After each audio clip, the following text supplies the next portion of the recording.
stories turn songs into symphonies, events into memories, and lives into legends. In our crowded world, knowing your story cuts through the noise so you can make your mark, whether you want to sell more books, increase profits, or just make a difference. At Sterling & Stone, story is our business. The Story Studio podcast is where we explore ways we can all tell our stories better. And now, with the Story Studio podcast number 22, here's Johnny, Sean, and Dave. Hey everyone, welcome to the Story Studio. Today we're going to be talking about character, and next week we're going to be talking about setting.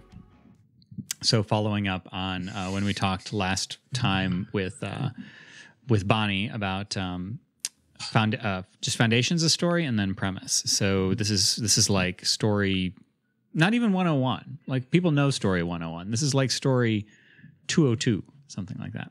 But anyway, so character. Why weren't college classes ever 102 instead of? Yeah, I would like to. I have not gone to college, Johnny. You need to explain this to 2/3 of your the 2/3 of the hosts are dropouts. We know go to school. All right. Who don't understand. We talk pretty one day. 101 is introductory. Like if you took a basic freshman biology course, it'd be 101, and then you would have. Maybe the second semester or something, you would have a follow-on that would be 102 or 103. Is it because it's always on the first floor and the smarter people go like up? You move up in the building. Then when you get to the very top, they put a crown on you. But like or when you get to the top, you find out you're all the way at the bottom. Dun dun dun. Then they shoot you in the head. So the 202 is like, or 201 is like introductory for the next level up, if that makes sense, and then 202 and then 203. So it's like Scientology. Something like that, but it was really weird. Like you'd get ones and it'd be like 454 or something. And well, who decided that name? That doesn't even make sense. Anyway. College sounds too confusing. I'm glad I skipped it. It is. I feel like it costs more than Scientology, I hear. Do you think they'll have this 101 shit figured out by the time Haley's ready in 2 years? Maybe. So character. So character, we're going to talk about what makes a believable character, what makes a compelling character, why character is really, really important. Actually, Can we talk about some of our favorite characters and our least favorite characters? I would like to talk about, you mean in our books or in other people's books? No, I mean I think like in general, because I think, if we talk pop culture villains, like it's way more interesting to talk Hannibal Lecter, for example, than Mauricio, even though Mauricio. Bite your tongue. Mauricio is a much better character. Well, Mauricio has more going on, maybe. Before you get to the TV show, then they go to town with Hannibal. Well, I think maybe a good place to. I mean, yes, I think we should do that, but I think that maybe a good place to start with character is sort of this premise: is that no character exists in a vacuum, which is the way I think a lot of people treat them. Like, oh, I need a character to serve this function, so here's this character. Like that character has a backstory. That character, in the fictional world had a family and had things happen to them that made them how they are. And the idea that even the quote unquote worst, that there are no good or bad characters, they're all the hero of their own story. I think those are things a lot of people miss. Yeah, we're doing a, what do you call it? A genre therapy call. It's actually what I'm doing right after we're done recording today. There's going to be the first of the 4 genre therapy calls that we're doing. And I got the little, like the playbook for the first person. I've not met this person, but they had a questionnaire to fill out. And sure enough, it's exactly the same thing that you always see. I'm not really sure what I'm writing, but this particular individual, it came down to character. And he said, I feel like I'm not selling books because not only am I hopping around from genre to genre, but I'm treating plot as more important than character. And I realize that's a mistake. It's, every time I'm writing a book, it's about what's going to happen next, instead of who is it going to happen to. And that's always a big mistake. Did he write the Da Vinci Code by chance? Well, I don't think that sooner or later somebody's going to call us on shitting on the Da Vinci Code because, it did okay. Well, right. I don't think he'd be emailing me his genre therapy information because it was a joke, man. I know. Dan Brown is just like rolling around on his piles of millions of dollars and going, "You keep saying that, Sterling and Stone." His butler just came to him and said, "Those assholes are talking about you again." Yeah. It's like when King's laughing about our lack of respect for his endings. Right. It's like, fuck. To be fair, guys. you were the one that laughed at King. I never did anything but worship at his feet. Thank you. Goodbye. Have you? Well, that's of course. You've never finished the books. How would you have anything to bitch about? I have. I finished. The only one I didn't finish of his was The Stand. No, you get to the good parts of Stephen King. You get to all the wedding scenes, and then you're out. You don't have to get to the end of it. I finished. Where there's like 2 books I haven't finished. Did you finish it? This show has three center. books I haven't finished. And you wonder why I wonder. Okay, I would like to know if you finished it, because you would have nothing but negative things to say about Stephen King's endings, because that one makes up for like 10 terrible endings. All right. Okay. Okay. So we're derailed. Now let's talk about what it does right, though, which is characters. I still, even as angry as I am about the ending of it all these years later, I think I read it in 5th grade. So it's been a while. I'm still like agitated, but I still remember how much I bonded with those characters, both their childhood versions and their 1985 versions. You know, they were rich. I believed them. I believed their thoughts. I believed their actions. Everything worked together. So would you guys argue? Would you agree that that's kind of what has made King so enduring? Is it's not just he has great premises, but it's that he has great characters and that you can actually believe them? Oh yeah, his writing is his writing is very it's very easy to get into, because he does nail characters so well. He puts you inside their heads, especially specific kinds of characters. I think he does that probably better than anyone else that I read anyway. Yeah, I would say yes and no. I mean, certainly he had the strength of his horror originally with the shorts when he was publishing in magazines and stuff, that, you know, he had to have good chops in his genre. But that said, I think that I think he nails a certain familiar slice of Americana very, very well in terms of character. He's not right. Like he may not be able to do like a French aristocrat or something, but the blue collar. You haven't seen the new book. No, but like think of the criticism we've gotten about Meyer Dempsey in Invasion. Like King is not going to get that particular criticism. Not that that's apples to apples, because Meyer is a privileged, rich asshole, and he doesn't like. He writes very normal folks. He writes, like below what's the like lower middle class almost folks, just working class people. Yeah, he's fantastic at that working class American voice. And regardless of what situation he puts his characters into, that's the people. Like it's real salt of the earth. And so, well, as a matter of fact, I think that I remember seeing, and it may have even been in On Writing, where he talks about what he likes to do, because King is a famous pantser, and we could argue maybe to his detriment in the endings, but he says that what he likes to do is to, I forget the quote. It was kind of a cute quote the way he put it. It was something like, create I'm butchering it, but create like a rich cast of characters, make the reader feel sorry for them, and then set the monsters loose was basically the idea. And you can see that, like, look at the beginning of like Desperation or something, where you're just learning about this couple and these people that are, that all end up in this jail rounded up by the sheriff. And you just know about them. You don't know where they're going. I mean, you know literally where they're going, but you don't know where the story's going. You just know, okay, that guy's interesting. That person's interesting. Do you remember the guy in the Langoliers? I think is Craig Toomey. He was like a stockbroker under pressure or something. He reminds me of a character that we have in one of our books recently, and he tore strips of paper. That was his quirk. He would just constantly be shredding paper. And the guy was just wound super tight because he was like on his last chance. He had to get to his destination and close a deal, or he was going to be really, really fucked. And you just watched him go through this extraordinary circumstance with all these other people, and you just knew that at some point this dude was going to explode because he had this like real tension. Oh, was he like Simon? Yeah, that's who I was thinking. He reminded me a little of Simon. Simon reminded me of him. Yeah, that's cool. I can see that. No, sorry, Dave, go. He's good at, like what Johnny was saying. He's good at like showing you the little things that people do, showing versus telling about people and their personality flaws. And I think that's something that you only get when you pay attention to people. And he's definitely paid attention to people throughout his life, and that's why he writes them so well. Yeah, I think he does pay attention to the details, but he's also really honest. He allows his characters, good, bad, indifferent, whatever, they all are real because they're flawed and they're honest.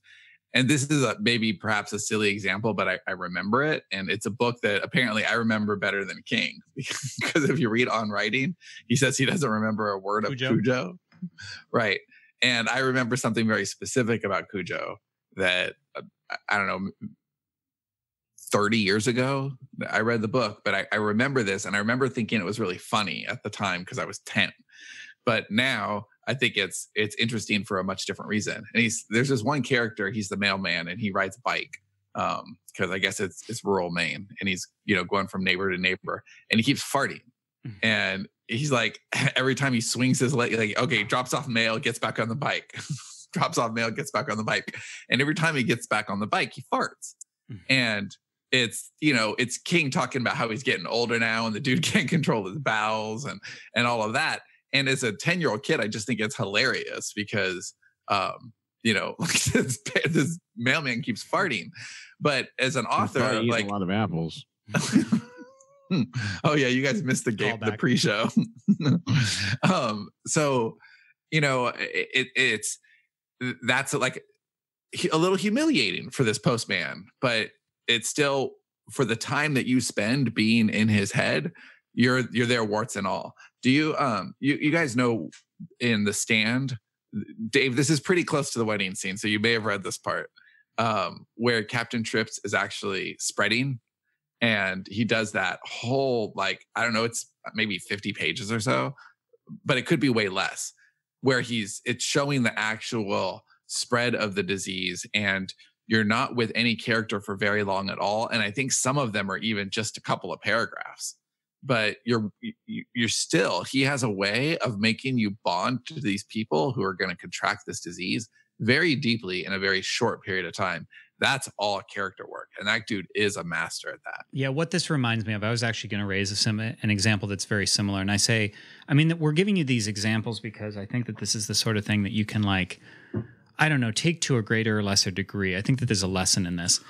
But it reminds me of a little bit of the way the King treats minor characters. Reminds me a little bit of if you were a master painter and you were going to paint a crowd scene and you painted somebody in great detail that you knew you were going to put somebody in front of, right? So it's like, you don't even know he's back there, but he's in great detail. So I just recently reread The Regulators. Did you read that?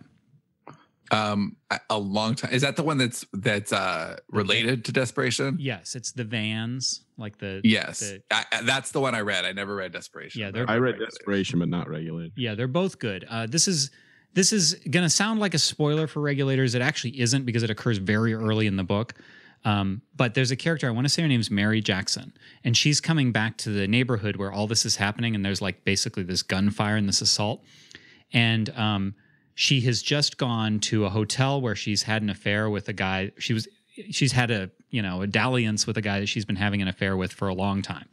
And there's a lot of detail. A lot of people cheat in Stephen King books too. Yeah, there's a lot of detail and like inner turmoil. And she's not wearing her panties because she lost them somewhere along the way, and she's worried that her husband's gonna, I don't know, something's gonna happen.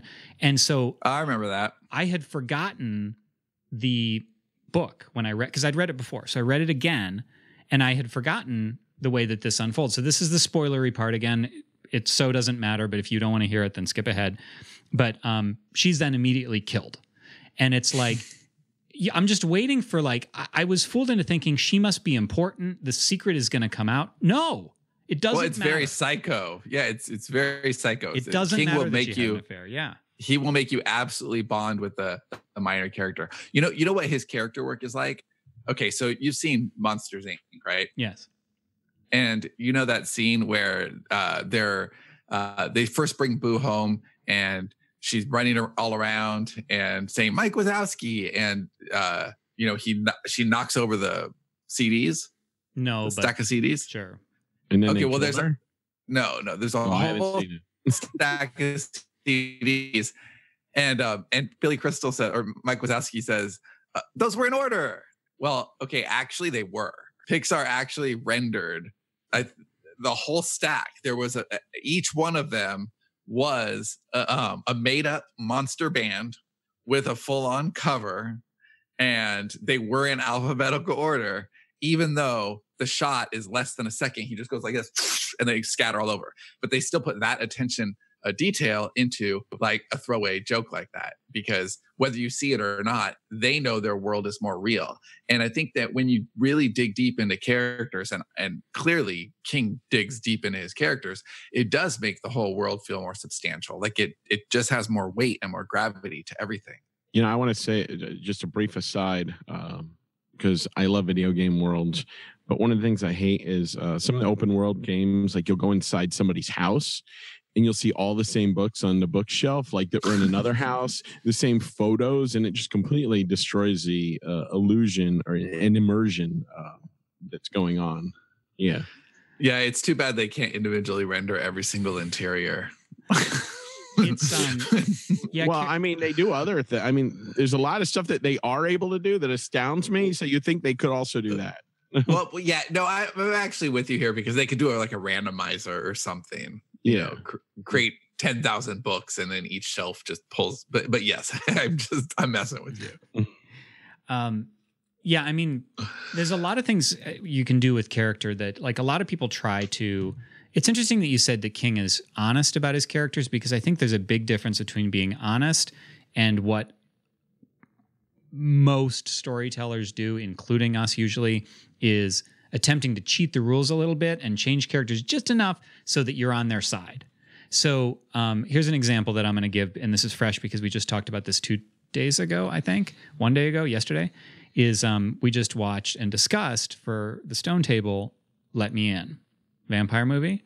And we were talking about how, spoiler for Let Me In, Abby the vampire kills innocents, right? Like she kills a bunch of people who, and there's not no just kills them, but violently, like puts an end to them, and right, with no remorse, in an animal sort of way. Yes, but including not just random people. Like you see a couple people like, okay, well that guy's a teenager. Teenagers are assholes. He probably deserved to go. The bullies at the end, fine, but like good people who are also been set up as good people. Like I'm thinking of the cop, right? Or just the lady right with the dog. Well, the cop is the one, the really one, because he's the one out there trying to save innocent lives. He has, and his character arc is basically to get feasted upon at the end. So that kind of stuff. Are you going to get mad at a bear for eating a human that just happened to get in its way? Only if they're cookies. No, I'm if Yogi Bear ate the park ranger. Well, but that's actually what the point I'm trying to make about justified versus honest. Because what I would do, and I'm just, so this isn't me saying that anybody did anything right or wrong, because I'm telling you I'd do the other. I would try and tell a story where if I wanted people to get behind the vampire character and I wasn't trying to make some other point, I would twist reality just a bit so that character, or I would put it into the character's nature or something, that she hunts down. I actually did this a little bit with Fat Vampire. The vampire has to feed. That would be the honest truth if such a thing were real. And but you would typically see, okay, well, if it's a good vampire, quote unquote, that we want to believe, we want to feel for, then you would have them seek out bad people to feast on or something like that. Well, yeah, Dave, talk about Johnny steal that from Available Darkness, you bastard. Well, but I mean, I did similar things with Fat Vampire. Like he goes to every length he can to not eat people.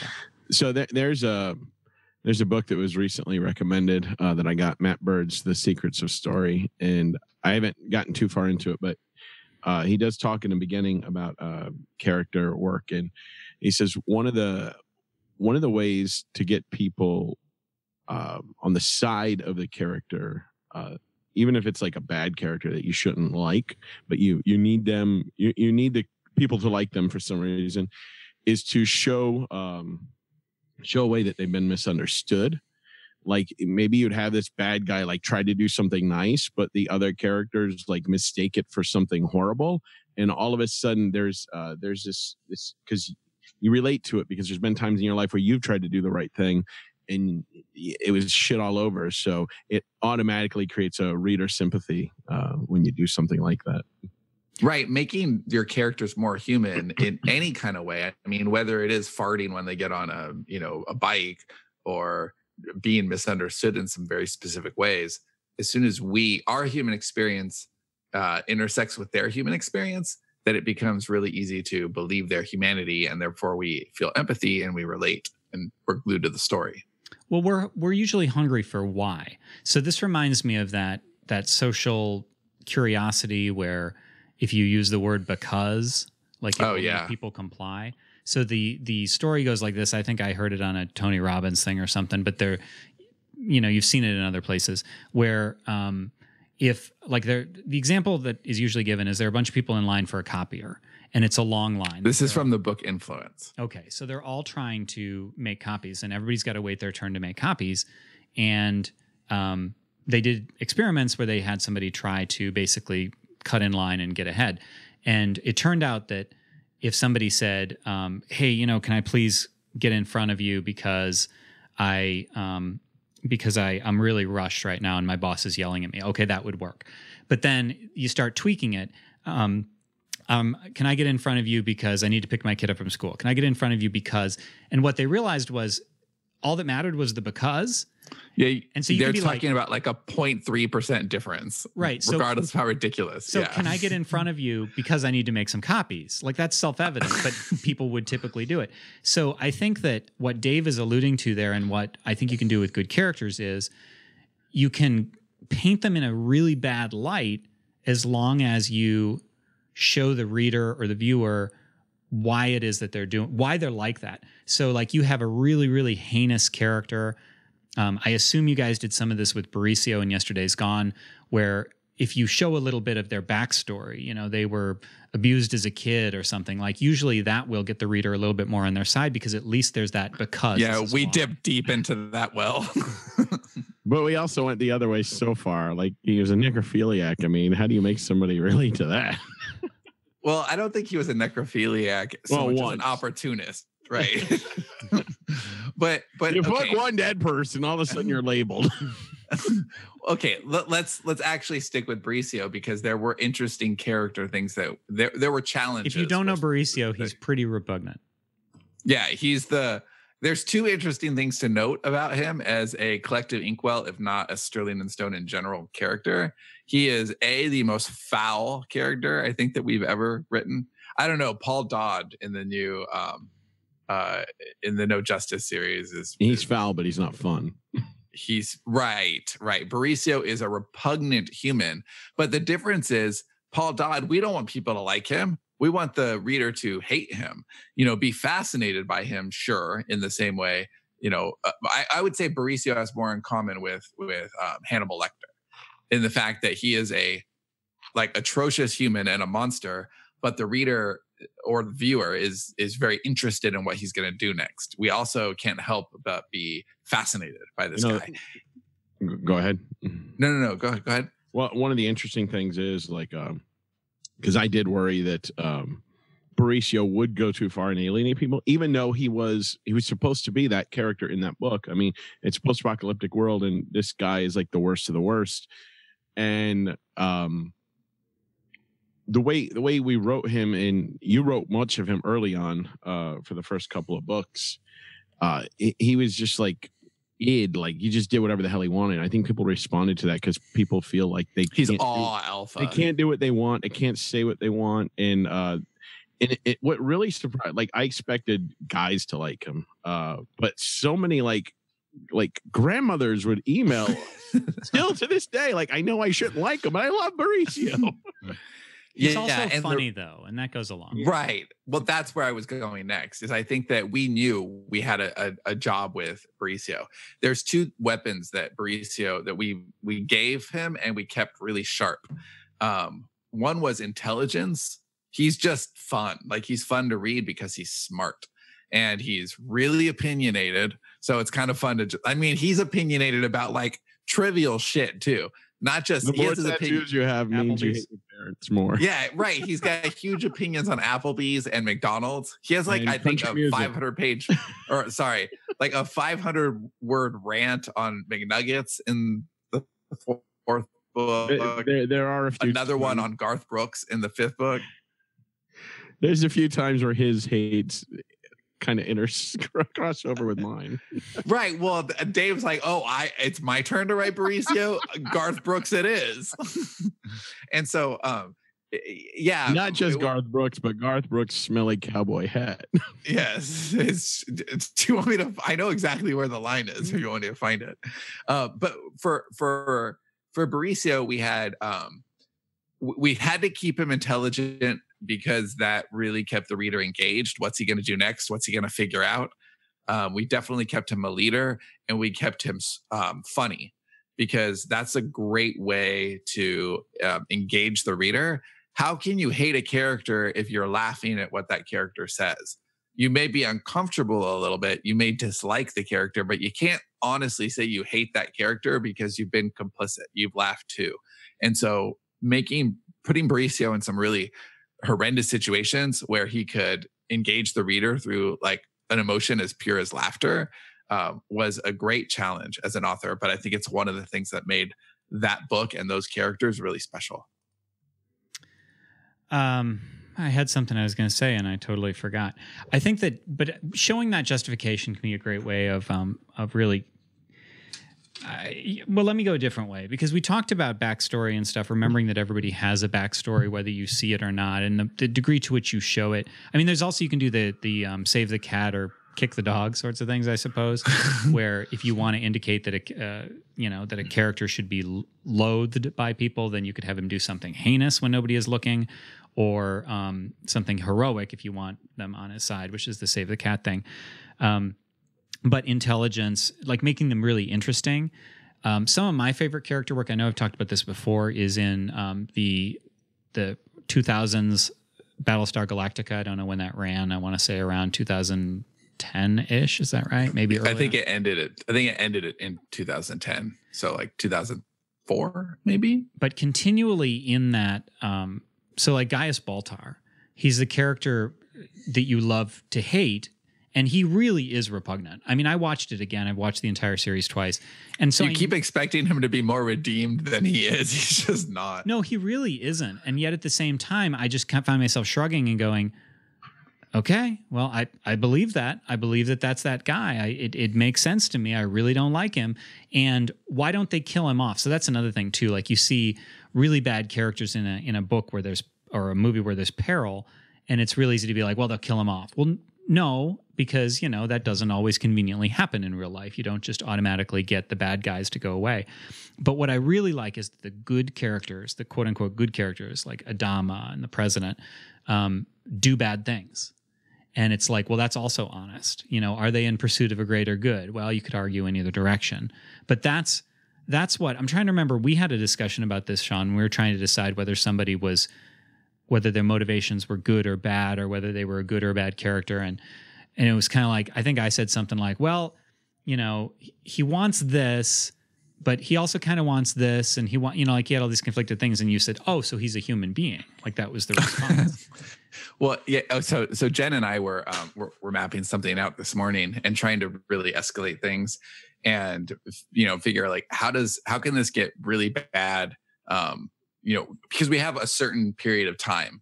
And so this is an episodic thing that we're mapping out, and we're still like on episode 2 right now, but we know where the season is going to end. We know where we're going. And so we have to, very calculate it, graduate, every single episode. There's a little more of that. And we referenced Breaking Bad at how well Vince Gilligan does that. Well, in all of his shows, he really is the king of backstory. He all of his characters, you understand how they became who they are and why they behave the way that they do. If you look at Better Call Saul, the backstory as to the relationship between Saul and his brother is just kind of amazing. The way they put it together layer by layer. And in Breaking Bad, Walter all along from the very first episode, if you take any of his decisions individually, you can pretty much see where he's coming from. Just isolate them individually, one at a time, especially in the beginning. Okay, so you're going to cook a little meth, but he's dying. He's trying to get cash for his family. Like he's all about the purity, and he's not getting involved with the actual sales of it. Like there's all these little isolated things, but then the cumulative effect of his decisions are kind of monstrous. They're kind of horrible. And so that pulling the camera back and seeing the web of our decisions is different, and it casts our characters in a totally different light. I've heard Vince Gilligan talk about how they kind of like what we did with Mauricio. They actively wanted to make you hate Walter. And I wonder if, because I don't know if they were doing a podcast when Walter let that girl die in Jesse's bed. Yeah. But I'm that's curious. His defining moment right there. And a lot of people I know that love the show hated him after that. Like, actively wanted him to fucking pay for that. Like, that was the one that went too far for a lot of people. And I wonder in the writer's room how much conversation they had about that. Like, no, we have to do this to justify the end. It sure as hell seems honest. It sure as hell seems like that Walter at that moment would have made that decision, but TV typically would not have pushed their character to do the honest thing. But they got you with Walter early on because he was just so shit upon and he was so powerless and he was dying, and everything he did was just worked against him. He was trying to do the right thing and it worked against him. So there was, like, you had a sympathy for him all along. And I think the one payoff I felt anyway, with Walter, like when he just became total badass, was that whole "I'm the one that knocks" thing. Oh yeah, that's the best episode. I was like applauding, like, that is so fucking awesome. Yeah, that's some of the horrible. It seems like that's some of the best dialogue of this decade. It seems like awesomeness or intrigue does go a long way, because while you were describing, like, you know, not liking Walter and stuff, I was thinking of a very different character, Frank from Shameless. So if you haven't seen Shameless, I don't want to spoil anything, but he does some really, really, really repugnant shit. And there are a bunch of times where I'm like, okay, that's too far. Like, there are a few things where it's really, like, objectively too far. Like, a jury would agree that was too far.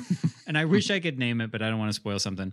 And there's 2 or 3 of them. There's so many of them, though. Well, there's a bunch that are really shitty. And then there are some that are just like, okay, now you're some sort of a criminal and not even in, like, a, I don't know. And but yet you're still kind of, you hang in there with Frank. And you know what it is? What's interesting about Frank is William H. Macy. William H. Macy. And he's very, very well played. And what's interesting about Frank, the character... It's his best role ever, for sure. What's interesting... I don't know. I mean, he was pretty good in Mystery Men. Just kidding. No, what's interesting about it is his character acts for you, the viewer, the way that he is with his family. So Frank, if you haven't seen Shameless, Frank is the sort of derelict, alcoholic, fuck-up father of these, like, 7 kids? I don't remember, who have to make it on their own because their father's just a total fucker. And so they continually, like, kick him out. There are many scenes where they're, like, throwing him out the front door or beating him up or something. But then he worms his way back in. And there he is again. There's Frank. Why did they let him in? And I think that's the way I felt as a viewer, because I'm like, every single time I went, Jesus, that is too far. Then I found myself in another episode being like, okay, I guess he's back. I guess I like him again. Well, what do you think is, okay, so when there's a character that does go too far, is there something that Frank could have done that is just like, you can't ever see your way back, or can he always see his way back? Because that's what good writing is. Well, I want to say can I give the spoiler and just warn that I'm going to give it? I'm okay with that. Yeah, because I feel like I need to do this. So this is a spoiler for Shameless, maybe midway through. So if you don't want to hear this, just skip ahead 60 seconds. And I'm actually curious which one you're going with, because there are a few. Okay, so skip ahead a few minutes. Dave's actually going to skip out.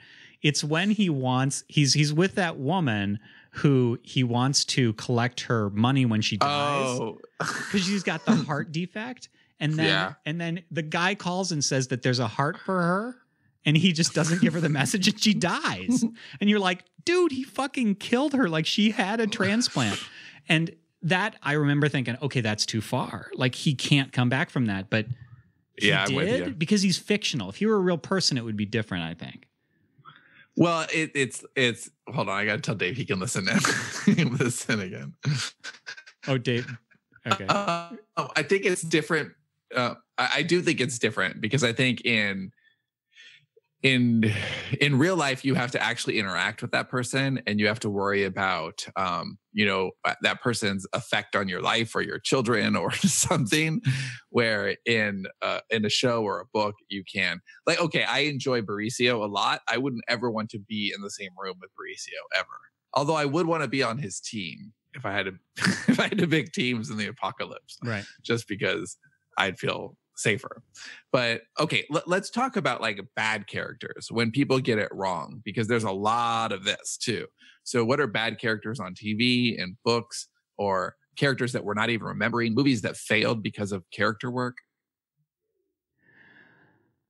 Well, I watched an example of what I thought was kind of ridiculous character work last night, but I know why. And it's almost a stylistic, it is very much a stylistic and genre choice.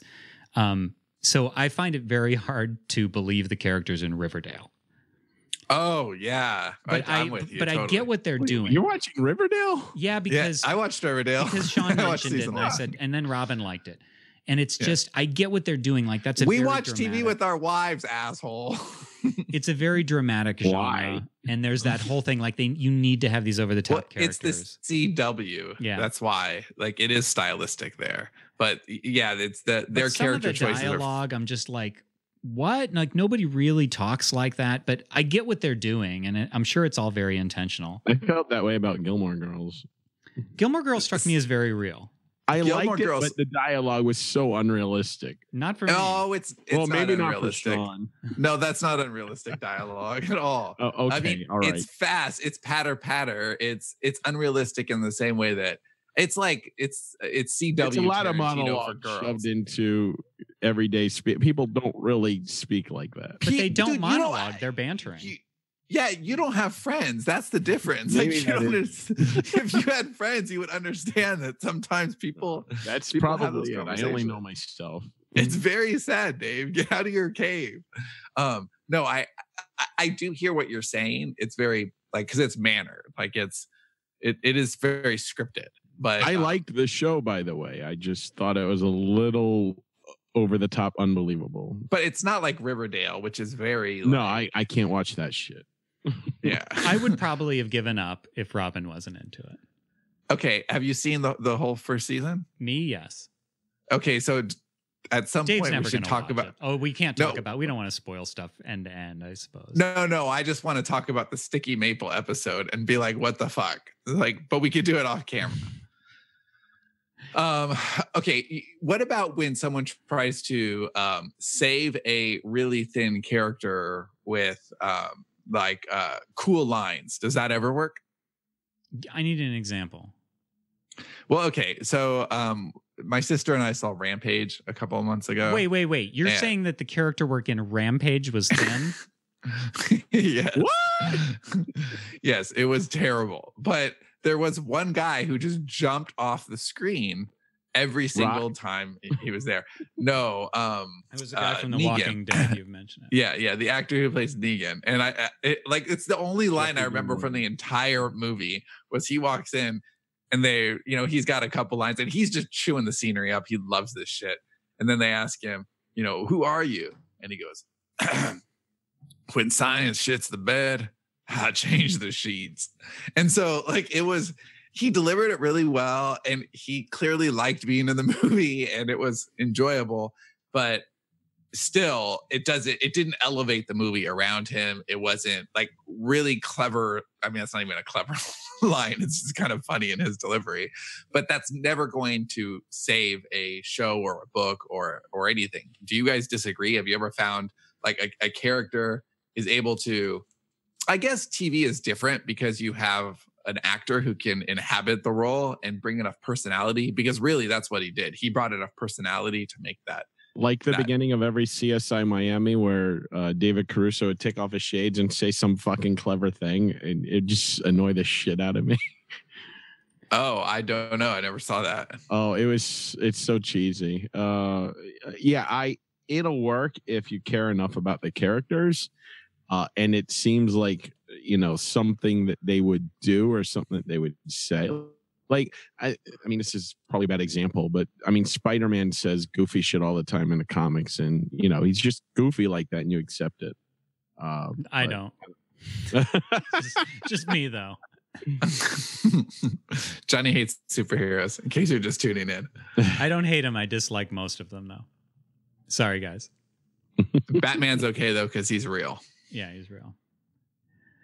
Yeah, I don't know. My bad characters haven't stuck in my head. I'm sure that if you were to mention some of them, but I don't think I remember the bad characters as much. Okay, well, do you think that a good character can save a story more or less than a bad character can ruin it? Like, do you think bad characters have more power or good characters have more power? I think good characters. I think people are more forgiving of bad characters if the rest of the story works, or if it's like a popcorn movie, they don't care nearly as much. But good characterization can elevate a substandard movie above and beyond. Okay, let's each talk about our character tricks then, like how we. Starting with you, Dave. You start with me. Go ahead. Give me an example. Well, any of your characters. I mean, okay, I'll give you some examples. Dave has written quite a few pedophiles, and that many, Jesus. Dude, a handful. I think I need to bring out my second. I've run more than Johnny. I've only read a few of your books, and I've seen like 5 or 6. Yeah. So that means that there's several per book. Easy villains. Come on. Right. I think all of the Mauricio shorts had pedophiles. I think that CI has the largest word to pedophile ratio. Pedophile to word ratio. It's true. It's really. We should frame it that it's not pro pedophile. Right? That's true. No, Dave likes to punish pedophiles in his work. But you've done pedophiles. Done very, very dark characters. Dave's motto is: you want to punish a pedophile, you got to write a pedophile. you have the whole that character in 12 who's like a meth head, just racist. Just we CI has a rogues gallery of some. I live in Florida. What do you expect? Okay, so how do you get? Because your characters are rich, I do believe them.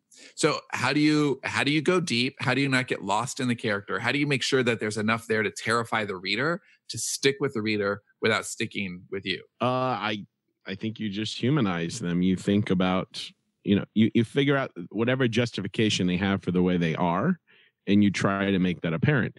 I think with a pedophile, it's pretty easy to a degree, because you think of who you're attracted to. You can't help who you're attracted to. You like redheads, or you like, whatever you like, you can't help it. So it's easy to write that because they can't help it. However, acting on it is sort of a different story. And I think that's the area where they become the monsters. So I think it's easy to write that sort of character. A racist, I think, is easy because they feel justified for, whatever shit has gone wrong in their life. They feel justified for hating a specific race for it. And I've seen examples of all sorts of these characters. Basically, the bad guy is the misunderstood hero in their story. So you're always looking for the thing that they can justify, the thing that they can hang it on. And so not only they can explain to themselves why they're the good person in their story, but how anybody reading the story can at least, if not relate, they can at least understand.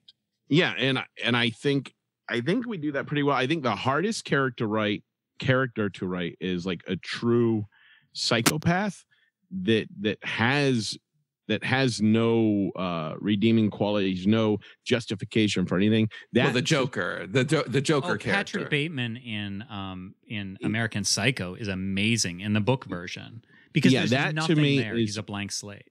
Yeah, that is harder to write because I can't figure out a way to sort of humanize them, and probably because you can't humanize somebody that far gone. So I think those people are probably the most difficult to write. In American Psycho, that's the point. Like he isn't human. He's supposed to be a monster. I mean, the characters who really get me are, there's a certain species, because there's characters that you love, there's characters you hate, there's characters you love to hate, and then there's characters that you just hate, but they're not bad characters. So, do you remember Janice in The Sopranos? Oh yeah, of course. like, I don't know. There was this weird thing going every time I saw Janice where it wasn't that I loved to hate her. She wasn't Mauricio or something in the early seasons. It was just like, I just really, really wanted her gone. And at the same time, I kind of like reluctantly tipped my hat and said, I guess that's really good writing and good acting. Like, I hate her so much. I want her gone. I want her dead. But still, like, I don't even know what to do with those characters. They're unpleasant for me. I wish they didn't exist, but at the same time, I can't help but respect them. They make it feel real. They make it feel like a real place. Yeah. Well, one other thought I had about some of the characters we've written that are pedophile, like Paul Dodd, him specifically, we go back and we talk about the abuse that made him into what he is, and how that basically turned him into the monster that he became. And I think when you do that, when you're able to show people what they were like before, you can see how they were also the victims. But you can't do it so much that the reader completely empathizes with them and suddenly doesn't want them to get their comeuppance. Well, you have to draw that line, or you have to understand that line, and you have to be willing to take the time to draw a backstory and make sure that it relates directly to the core story. So right now we have an outline that kind of, I don't know, it's dragging a little bit. And we had a bunch of backstory written for these characters. It's a psychological thriller. And we needed to understand what the backstory was for our primary antagonist, our primary protagonist, and a couple of side characters. And so it went to the outline phase, and it came back, and there were these elaborate backstories, and they were decent enough backstories, but not for the characters in the story that we were writing. And what that means is you have to make sure that the backstory that you're telling is congruent with the character arc of the people that you're telling the story to. And so the thing that they need or want at the beginning and the growth that they need as a character is completely parallel, or at least harmonizes with that backstory. And so what I was getting was this backstory that had nothing to do with who the person is now. It was a really interesting backstory, maybe, but it had nothing to do with the story. And so when you're developing your characters, don't just try to be, clever or quirky or think about what would make this interesting person. What would make the exact person right now that like DNA cocktail is then going to dictate who the person becomes. Well, I think that maybe this may be a good way to tie up this discussion of characters is because you mentioned, character arc and stuff. I think that's kind of the key here, right? Like, is you can just have characters and you can have plot, and not recognizing that those two need to play together is, I think, a failure of a lot of stories. So do you want to talk a little bit about how the individual needs of a character, who they are, what they want, what they're after, how they cope, what they need, how those things should relate to your larger story arc? Well, yeah, I think Bonnie's been a great teacher for that, because it's what's tightening our outlines right now. When we have an ending that needs to make sense, it needs to make sense in relation to the character arc. So in the thing that I was talking about earlier that Jen and I were mapping out this morning, that's what it ultimately amounted to, because we're trying to do something that we haven't really done before, which is not just create a serial, but kind of do a reverse treatment for the whole entire season at once before we get into the meat of writing episode to episode to episode. And so we really need to figure out the arcs. Let's take our primary characters, and that's how we're doing it. Let's take our primary characters, understand who they are, where they need to go from the length of the season, and then break it down. Okay, we could explore that in this episode and that in that episode, and make sure that out of our primary characters, if we know where they all are starting, where they need to end up, then we can have their midpoints kind of shuffled throughout the rest of the episodes. But if we're just playing it by ear, if we just create characters, so it's not enough to have characters. You have to know where those characters are going specifically, because then you will make better narrative decisions along the way. So we know we have these characters. We know where they're starting. We know what they need. Therefore, we know what they want. We know what they'll eventually get, probably. And so we know the obstacles that make most sense to put in their way. And that just kind of helps us write a lot of the story naturally. A lot of the stuff that we need kind of just fills in the blanks. I know we have to transition out, but But Johnny, was it a month, 2 months ago? I needed to figure out. It was a really hard narrative thing to figure out the core of our third inevitable book. This is in the Robot Proletariat series, and I needed to make the sex bots matter, like deeply matter, because they're used really well in the first book and they're used really well in the second book, and they're really funny. But so far, we had managed to walk this really cool line by keeping them relevant and hilarious. And I really wanted that for the third book. But if we didn't figure out what their actual why was, then everything is lost. It doesn't matter. It's empty. It's like, okay, well, now there's these cardboard characters that are there for comic relief. And that wasn't enough. And we really did crack that nut. I love the solution that we came up with for that third book, but it's all tied into what the sex bots actually want and need and desire as a species. And until we explored that, they were really just a prop for the third book. And so anytime you figure out how can I, because that's what authors do a lot, I think, especially when you're first figuring it out and you are in more of that amateur phase, which we spent many, many years in. So there's nothing wrong with that at all. It's an exploratory phase. But when you're there, that's very natural. Your characters tend to be props, even if you write good characters. I think CI always had good characters, but even from the beginning, our best characters were still, Mauricio, even at his best in the early days, was still a prop for us to tell a story that we wanted to tell. Yeah, they're a means to an end. And then when your characters start coming alive, they won't stay props. They won't. They start fucking with your narrative because it's like, well, hold on, I'm not just going to be the bad guy. I have an agenda too. Let's take when we talk about character arc and character arc and plot arc working together. Let's take an example that I think everybody's going to be able to relate to, because we can talk more openly and people know it. Is like, think of something really simple like Finding Nemo. So, Finding Nemo, the story is that Nemo gets lost, and Marlin and Dory. Are spoilers okay for this one, Dave? Yeah, I've seen Finding Nemo. Marlin and Dory, not my favorite Pixar movie, by the way, have to find Nemo. Okay, so imagine a Da Vinci style retelling of this, where it's just like this happens and then this happens and then this happens, and it could have just been this story of like, okay, a fish gets lost, let's find that fish, and that doesn't sound like a very exciting story, even if you recount, okay, well, so the dentist takes Nemo, and it only works because the arc of Nemo and of Marlin's the dad. Is like Nemo needs to learn independence, or he needs to accept confidence because despite what he's been told, he's not weak because he's got the little fin, and his dad needs to let him go. His dad needs to reach the conclusion that, do you remember when Craig Mazin did this whole thing at the Austin Film Festival? It was great. I wish I could remember all the details. But there are several moments in that arc where, Marlin has to believe that Nemo is dead after they come out of the net. And that sort of thing. Because without him making the decision, like feeling that he's failed, then it just feels like a forced decision. It feels like something that's ham-fisted in by the author.